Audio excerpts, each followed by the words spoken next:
The sun was low over the dead mining colony. Casting long shadows across the cracked ground, Ethan walked alone, his boots crunching on the dry earth as he searched for scrap metal among the wreckage. It had been years since the miners left, and only the wind and silence remained. But today, the silence broke. Somewhere in the distance, a faint sound carried over the wasteland. It was not the wind, not the groan of metal, but something soft, weak, and strange. It was a cry. Ethan froze, listening carefully. The sound came again, a desperate whimper, almost swallowed by the empty air. His heart began to race.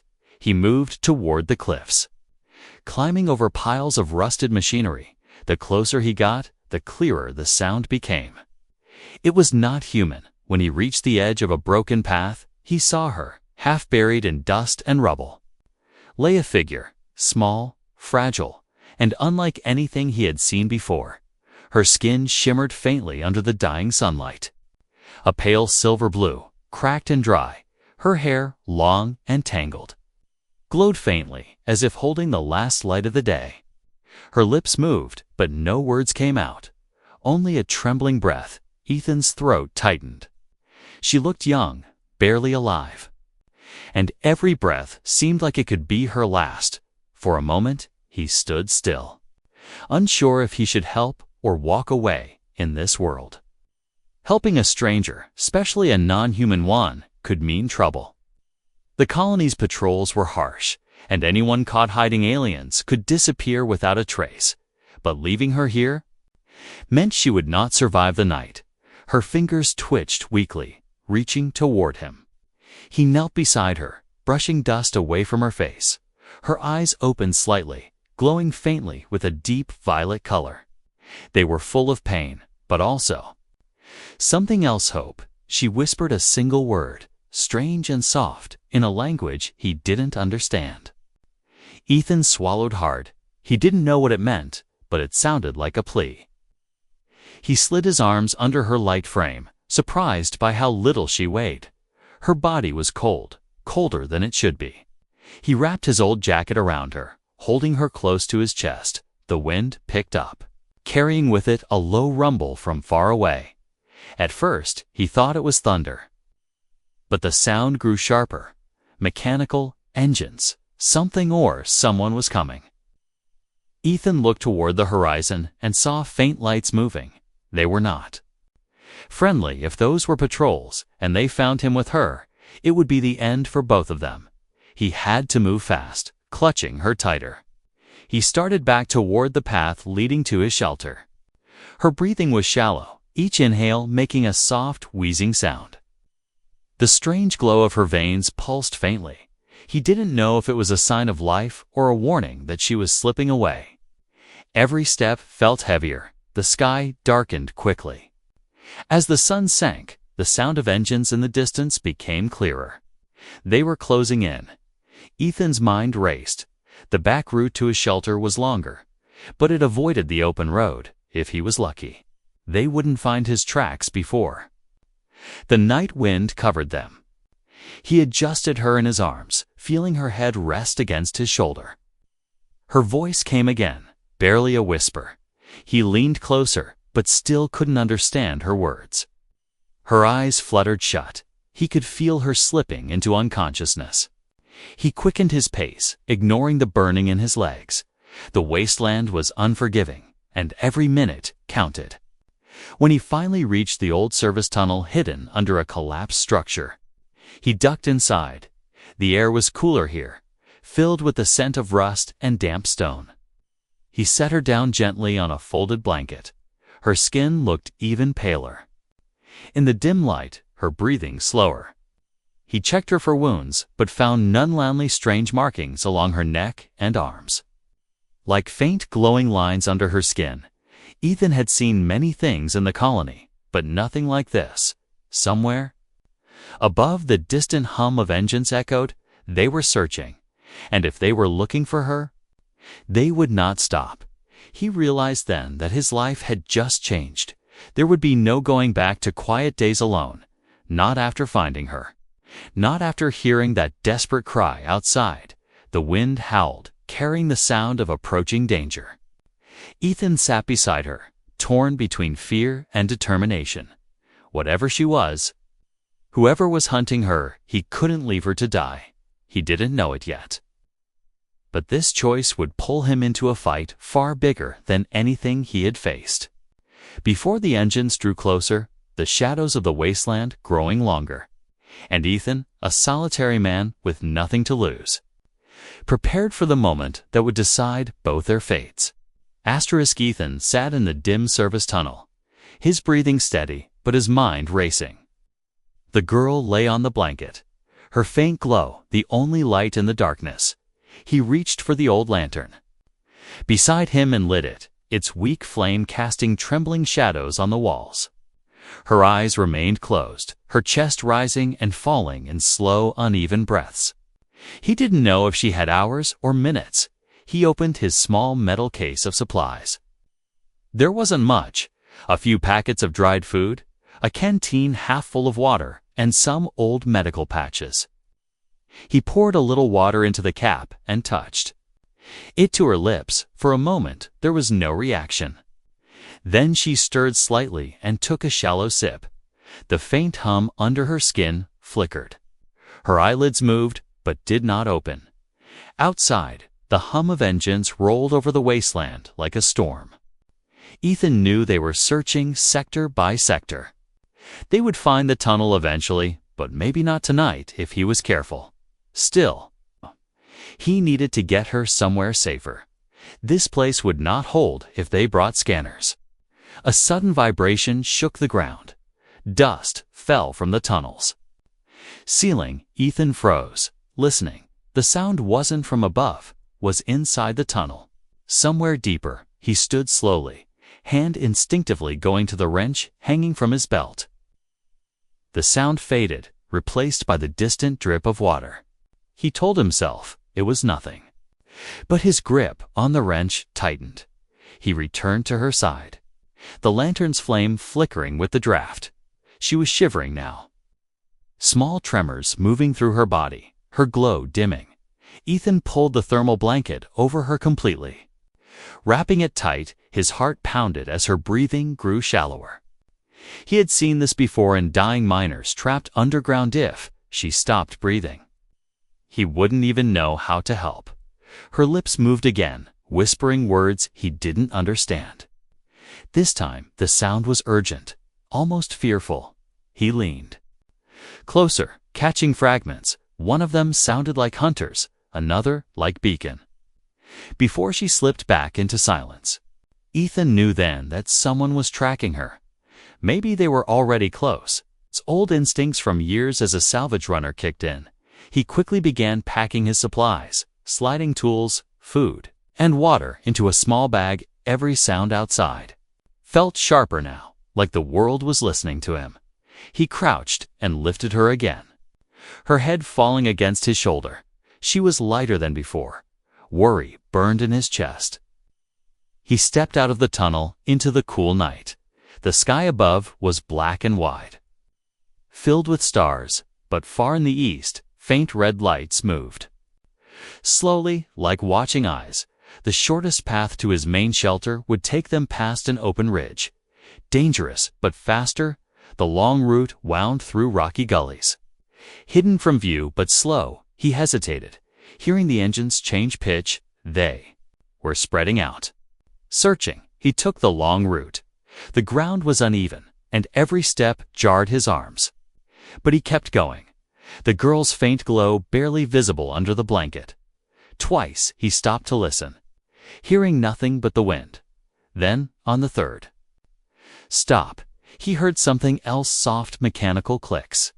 Like claws on metal, he moved faster, keeping to the shadows of the rocks, his breath forming small clouds in the cold air. Ahead, the path narrowed into a gap between two cliffs. He slid through, careful not to scrape against the rock, but halfway through, a beam of light cut across the gap, sweeping the ground. Ethan dropped low, pressing himself and the girl against the cold stone. The beam passed slowly, pausing as If it sensed something, his heart slammed in his chest. He held his breath. The light moved on, fading into the night. He waited another full minute before moving again. By the time he reached the gully's end, the engines were faint again, but he knew they weren't gone. They were circling, tightening their search. His shelter was still another mile away. He forced himself to keep moving, feeling the burn in his legs. The girl stirred again, a weak sound escaping her lips. This time, it was different, not fear pain. He looked down at her and saw the glow in her veins flickering rapidly, like a dying signal. Panic rose in him. He couldn't let her fade, not after coming this far. He reached the base of the final ridge, climbing carefully over loose stones. Each step heavier than the last. Finally, the dark outline of his shelter came into view, an old storage unit buried halfway into the rock. He reached it, kicking the hidden latch to open the door. Inside, the air was stale, but safe. He laid her on his small cot, pulling the blanket tighter. His hands shook slightly as he searched for anything that could help. His eyes fell on a small heating unit in the corner, barely working but still warm. He dragged it closer, setting it near her feet. Outside, a faint hum returned. Closer now. He froze, realizing that finding her wasn't a matter of if, was a matter of when. Ethan sat beside her, feeling the weight of the choice ahead: run again and risk her dying before morning, or stay and fight if they came. Either way, the quiet life he had known was over. The engines grew louder. The shadows of searchlights began to crawl across the rocks outside, and Ethan's grip on the wrench tightened until his knuckles turned white. The night outside was restless. The wind pushed against the rocks, carrying the low hum of engines that rose and fell like the breathing of some mechanical beast. Ethan sat in the dark, his eyes fixed on the narrow crack in the shelter's wall that gave him a thin view of the outside world. The searchlights swept across the ridge, closer each time. The girl lay on the cot, her breathing shallow, the glow in her veins pulsing. Slowly now, her head shifted slightly and her eyes opened halfway. In the dim light, they glimmered faintly. Her lips parted and she tried to speak, but only a broken whisper came. Ethan leaned closer, trying to catch the words. They sounded urgent, desperate. He caught two of them clearly this time: hide and track. He felt his stomach tighten, his mind racing through the meaning. It didn't take long for him to understand. They had probably marked her somehow, a signal or beacon that told them exactly where she was. He moved quickly, checking her arms and neck for anything unusual. His fingers brushed over a small, raised spot just below her collarbone. It was faintly warm and pulsing. Her body tensed as if in discomfort when he touched it. He realized it had to be the tracker. The tools he had were crude salvaged cutters, an old soldering wand, a sterilized blade, but they would have to do. He met her eyes, speaking low. "I'm going to take it out. It's going to hurt." She didn't reply, but her gaze stayed locked on his. The first cut was small, and she stiffened instantly, her hand gripping the edge of the cot. The faint hum from the device grew sharper in his ears. He worked quickly, sweat running down his neck. When it finally came free, it was no bigger than a coin, glowing faint red in the shadows. Without hesitation, Ethan wrapped it in cloth and slipped out the back exit of the shelter. The cold air bit at his skin as he climbed the ridge. He moved fast, keeping low, until he found a deep crack between two jagged rocks. He tossed the tracker inside, covering it with loose stones. The wind covered his movements, but not entirely. From the ridge above, he caught the flicker of light, one of the patrols moving in the wrong direction, toward the tracker's signal. He didn't wait to see more. He turned and hurried back. When he re-entered the shelter, the girl was lying still, her eyes half closed again. But the tension in her body had eased. He checked the small wound where the tracker had been, cleaning and covering it as best as he could. A sudden noise outside made him freeze. It wasn't the low hum of distant engines this time. It was closer, sharper, the crunch of boots on stone. Someone was here, right outside. Ethan killed the lantern, plunging the shelter into darkness. The only light now was the faint glow from her skin. He cursed under his breath, pulling an old tarp over her to hide it. The footsteps came nearer, slow and deliberate, through the crack in the wall. He saw the outline of a figure, tall and armored, scanning the area with a handheld device. The man paused at the shelter's door. The metal creaked under his touch. Ethan gripped the wrench in his hand, every muscle ready to move. If the door opened, there would be no choice but to fight. The figure stood there for several long seconds, then slowly turned away, moving down toward the lower ridge. Ethan stayed frozen, counting the seconds until the sound of boots faded when he finally let out the breath he'd been holding. His hands were trembling. The danger hadn't passed. The patrols were still searching, but at least they were no longer directly on top of them. He turned back to the girl, uncovering her slowly. Her eyes met his for a brief moment, and he thought he saw something change in them. A faint spark of trust. The night dragged on, and Ethan didn't dare sleep. Every time the engines grew louder, he checked the outside, and every time they faded, he listened for footsteps. The girl slept in short bursts, muttering words in her strange language. Sometimes her hands would twitch as if dreaming of running. Just before dawn, the sky outside began to pale. The engines had moved farther away, and for the first time in hours, the wasteland felt still. Ethan knew it wouldn't last. They would return, maybe with more men, maybe with heavier weapons. He packed his bag again, this time more carefully. Slipping in every bit of food and water he had, he found an old hover sled. Folded in the corner, covered in dust, it still worked barely, but it was faster than carrying her on foot.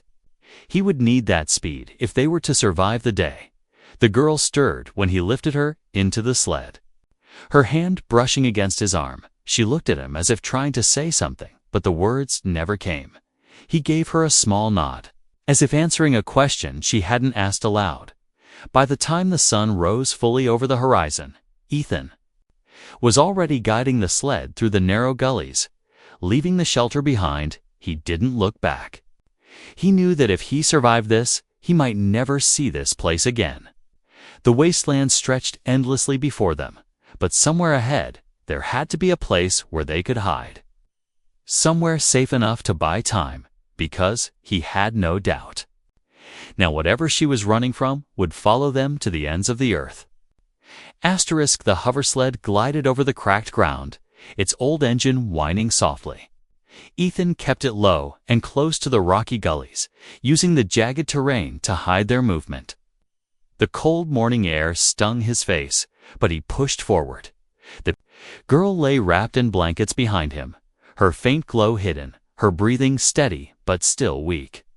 For the first hour, the only sounds were the hum of the sled and the whisper of wind. Then, without warning, a sharp whine split the air above them. Ethan's head jerked up. A patrol drone swept across the sky, its scanning beam cutting through the morning haze.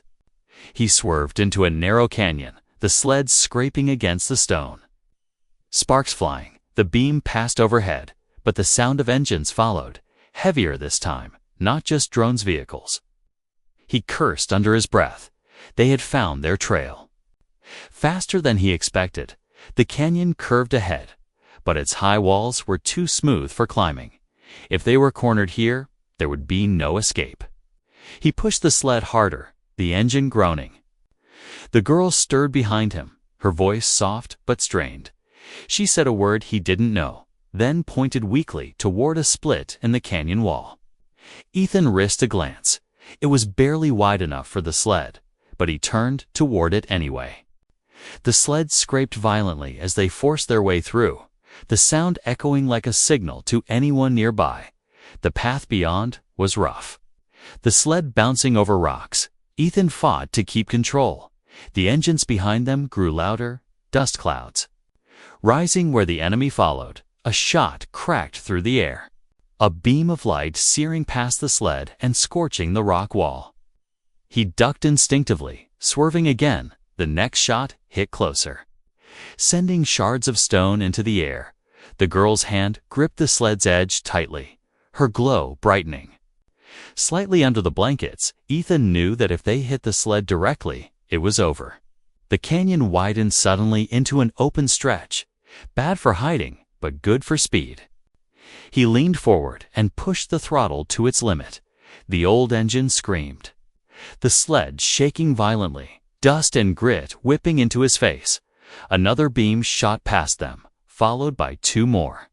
The air smelled faintly of scorched metal. Ethan spotted a ridge ahead, its top jagged like broken teeth.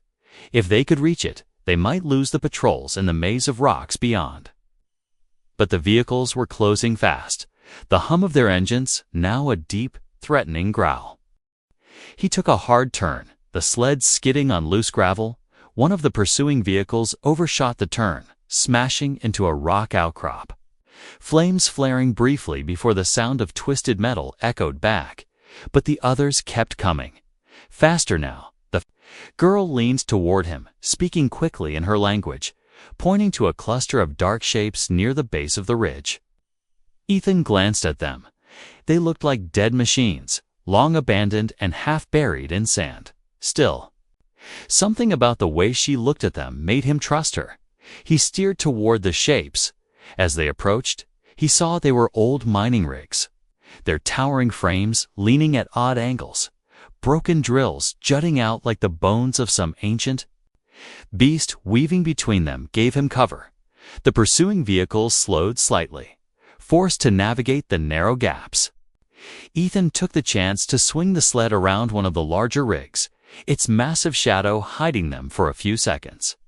He spotted a gap in the ridge wall, just wide enough for the sled, and turned sharply into it. The sled scraped again, metal screaming against stone, but they made it through. The passage beyond was steep and narrow. Leading upward, Ethan kept the throttle steady, climbing fast. When they finally emerged on the other side, the land dropped into a twisting network of ravines and cliffs, the perfect place to vanish. He didn't waste a second, guiding the sled into the maze, taking random turns to break the trail. After several minutes of weaving through the labyrinth, the sound of engines began to fade. Ethan slowed, his hands aching from gripping the controls. He glanced back. Girl had her eyes closed again, but her breathing was calmer, her faint glow steady. He allowed himself a slow breath. The relief didn't last long. A low rumble rolled through the ground beneath them, not from engines this time, but something heavier. Older, the girl's eyes snapped open, her gaze sharp.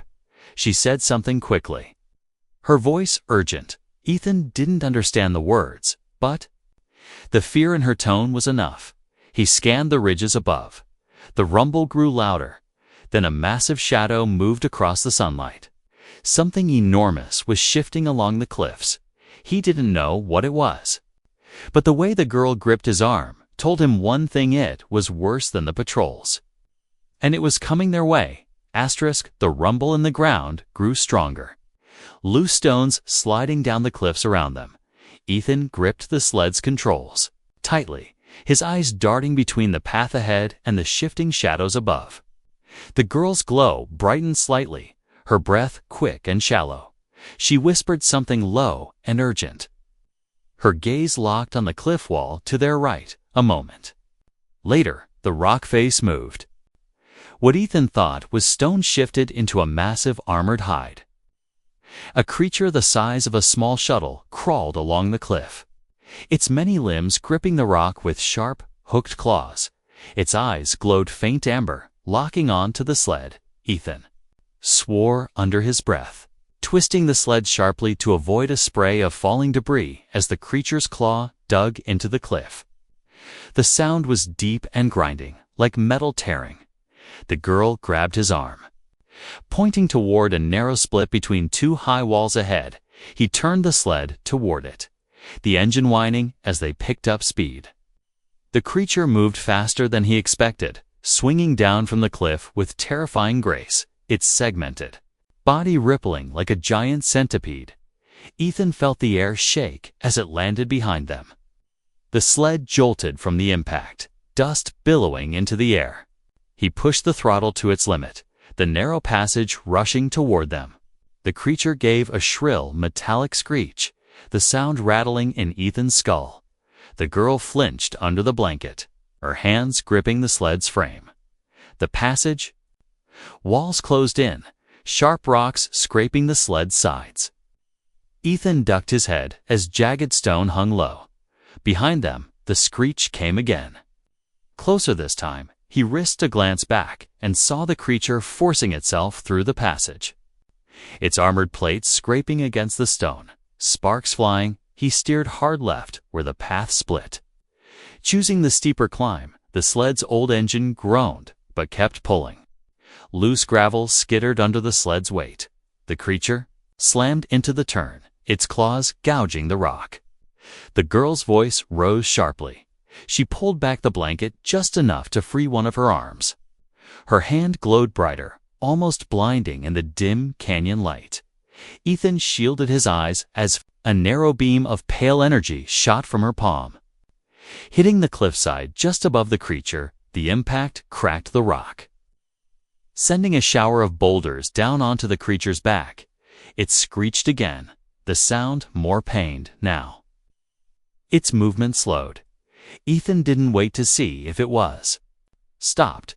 He kept driving, weaving through the winding path until the rumble of pursuit faded. They emerged onto a flat stretch of rock high above the ravines, the sky wide and sharp with daylight. Ethan slowed the sled, both of them breathing hard. He glanced at her, the glow in her veins still bright, but her face pale. Whatever she had done had taken a toll. "You just saved us," he said softly, even though he knew she might not understand. Her gaze met his for a moment before she looked away, exhaustion pulling her head down. Ethan checked the horizon. The patrols were still somewhere out there, but the terrain ahead gave them a few options. He spotted a dark opening in the side of the next ridge, wide enough for the sled, and guided them toward it. Inside, the air was cooler, the walls smooth in some places and carved in others. The cave twisted deep into the rock, then opened into a vast chamber, faint blue light glimmering from crystals in the walls. The girl stirred, her eyes widening slightly at the sight. She spoke softly, a word repeated twice, the tone almost reverent. Ethan parked the sled and lifted her down, setting her gently on the smooth stone floor. The crystals gave off a low hum, the same kind of hum he had felt from her body when he first found her. She placed her hand against one of them, her glow pulsing in rhythm with the crystal's light. The chamber's air seemed to shift, a faint warmth spreading through it. Ethan watched as her breathing steadied, color returning to her face. Whatever this place was, it was helping her. He sat back, finally allowing himself a moment to rest, his muscles aching, his mind still replaying the sight of that creature, but the uneasy feeling in his chest didn't fade, because deep in the cave, far beyond the crystal-lit walls, a faint metallic echo reached his ears. It wasn't the creature this time. It was something else, deliberate and steady, like footsteps on stone. The girl's head turned slowly toward the sound, her glow dimming slightly. She looked at Ethan, and for the first time since they met, he saw fear in her eyes. The sound in the cave grew clearer, slow and deliberate, each step echoing through the crystal chamber. Ethan rose quietly, his hand tightening around the wrench at his side. The girl stayed close to the crystal wall, her glow faint now, her eyes fixed on the dark tunnel ahead. The footsteps stopped, replaced by a faint mechanical hum. Then a thin red light swept across the chamber. Ethan ducked behind a tall crystal, the beam passing close enough to brush the edge of his jacket. The girl pressed herself against the wall, her breathing shallow. From the shadows emerged a figure, tall and covered in sleek black armor. its helmet featureless except for two narrow slits that glowed faint orange. In its hands, it carried a weapon unlike any Ethan had seen, long and sharp, with faint arcs of energy running along the blade. The figure stepped forward slowly, scanning the chamber. Ethan's mind raced. This was no ordinary patrol soldier. The way it moved was too precise, too deliberate. It was hunting. The girl whispered something barely audible, her voice trembling. It sounded like a name, but the tone carried dread. The figure paused near the center of the chamber, lowering the weapon slightly.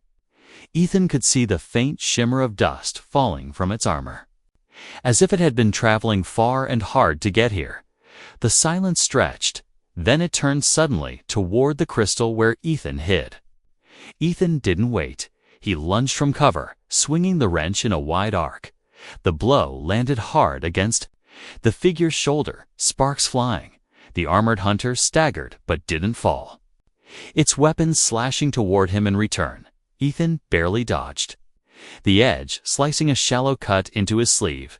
The girl cried out, stepping forward. Her hand glowing again, she fired a beam of pale light at the hunter's helmet. The beam hit, forcing the figure back a step, but it didn't stop. Instead, it raised its weapon and fired a short pulse of energy toward her. The blast struck the crystal wall beside her. Shattering a section into glowing shards, Ethan charged again. Slamming the wrench into the weapon's hilt, knocking it aside, the two struggled. Their boots scraping on the smooth stone floor. The hum of the crystals grew louder. Ka! As if reacting to the fight, light rippling along the walls. The hunter shoved him back with surprising force. Ethan hit the ground hard. Pain shooting through his ribs. The figure raised its weapon to strike. But before it could, the girl stepped between them, both hands glowing bright. The light poured from her palms in a wave that struck the hunter full in the chest. The impact drove the figure back several steps, its armor sizzling where the energy hit. For a moment, it seemed stunned. Ethan scrambled to his feet. Grabbing a jagged shard of crystal from the ground, he rushed forward, slamming the shard into the weak spot between the hunter's neck and shoulder plate. A sharp crack echoed through the chamber. The hunter dropped to one knee, the glow in its helmet slits flickering. Ethan yanked the shard free. The figure collapsed forward, its weapon clattering to the ground. Breathing hard, Ethan stepped back. Watching for any sign it might rise again, the girl moved closer. Placing her hand on the fallen hunter's chest, her glow pulsed once, twice, then faded. She looked at Ethan and shook her head slowly. They stood in silence for a long moment, the only sound the hum of the crystals. Ethan finally lowered the wrench, his hands still trembling from the fight. The girl bent down and picked up the fallen weapon, its blade still humming faintly. She held it out to him, her expression serious. He took it, feeling the strange weight of it in his hands. It was lighter than it looked, the grip fitting his palm perfectly. The energy along the blade shimmered faintly as if recognizing him. The girl touched her chest and then pointed to him. A simple gesture, but one he understood this was now. His to carry, before he could speak, the hum of the crystals shifted again. Deeper this time, the walls glowed brighter, and a faint vibration moved through the floor. The girl's eyes widened. She grabbed his arm, pulling him toward the far end of the chamber. From the tunnel behind them came a new sound. Not footsteps this time, but many, dozens of them, the metallic echoes overlapping the patrols had found. The cave, and they were not alone. The sound of many boots echoed through the tunnel. Growing louder with each second, Ethan tightened his grip on the strange energy blade. Its faint hum mixing with the low rumble of the crystals around them. The girl's hand stayed on his arm, guiding him toward the far wall where a narrow passage seemed to disappear into shadow. They ran, the crystals casting shifting blue light across their faces. The girl moved with more strength now. Her glow steady, behind them, the first shadows. Of the pursuers appeared in the tunnel, armored figures spilling into the chamber, their weapons raised. A sharp beam shot past Ethan's head. Scorching the wall, he ducked as another blast struck the floor, shards of glowing stone scattering into the air. The girl turned suddenly, raising both hands. A wave of pale light shot forward, forcing the first attackers to shield their eyes. The crystals in the chamber reacted instantly, their hum growing into a deep, vibrating tone that seemed to shake the air itself. Ethan didn't waste the moment. He pulled her into the narrow passage, the walls so close the energy blades scraped against them. Sparks falling at his feet, the sound of pursuit followed, but the narrowness slowed the armored soldiers, the echoes of their shouts fading slightly as Ethan pushed forward. The passage twisted sharply, then opened into a smaller chamber. Here the crystals glowed dimmer, the air colder. In the center stood a strange device, its surface covered in symbols Ethan couldn't read. The girl's eyes widened. She stepped toward it, placing her hands on two raised panels, her glow merging with the faint light of the machine. The ground shook beneath them, a faint hum growing louder. Ethan turned toward the passage they had just come from. The soldiers were close now, their boots striking the stone in unison. He took a step forward, positioning himself between the girl and the enemy, the blade ready. The first soldier burst into the chamber, raising his weapon.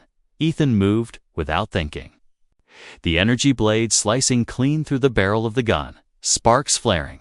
He stepped in and struck with the flat of the blade, knocking the soldier back into the others. The narrow entrance turned into a bottleneck. The girl's glow grew brighter, the hum of the device rising into a piercing tone. Cracks of pale light spread across its surface. Ethan risked a glance back. Her face was calm now, focused. She spoke a single word, one he didn't understand but felt in his bones. Then the floor between them and the soldiers erupted in a blinding wave of light. The attackers staggered, some falling, their armor smoking. Ethan blinked through the glare, his ears ringing. The girl turned toward him. Motioning urgently, the light from the device spilled outward, forming a swirling column that reached toward the ceiling. She stepped into it, looking back at him with a small, almost sad smile. Ethan hesitated, unsure if it was safe. Then the sound of the soldiers shouting snapped him back. He stepped forward, the energy from the column washing over him like warm water. The world shifted, the sound of battle fading, replaced by a deep silence. Ethan opened his eyes to find himself standing in a wide open plain under a dark sky filled with strange constellations. The air here was warmer, cleaner. The girl stood a few steps ahead, her glow blending with the faint lights drifting down from the sky. She walked toward him, her eyes softer now. She spoke slowly, carefully, as if trying to make sure he understood. She touched her chest, then pointed to him, then gestured toward the horizon where the faint outline of a city shimmered in the distance. He understood she was safe now, and because of him, she could go home. Ethan looked back over his shoulder, but the crystal chamber was gone. The narrow passage, the soldiers, the danger, it was all somewhere far away. The girl reached into the folds of her cloak and pulled out a small, glowing crystal. She pressed it into his hand, the warmth from it sinking into his skin. She stepped back slowly, her eyes never leaving his.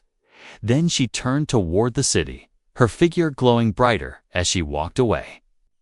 The strange stars above reflected in the smooth ground. Ethan stood there for a long moment, feeling the weight of the crystal in his palm. A faint breeze moved across the plain, carrying with it the distant sound of voices. He looked at the horizon one last time before turning away. The world around him was quiet now, but deep inside he knew this wasn't the end. Somewhere out there, the enemies who hunted her would remember his face. Someday they might come looking. Ethan closed his fist around the crystal, the hum of its light pulsing softly, and The first time in years, he felt something more than survival. He felt purpose.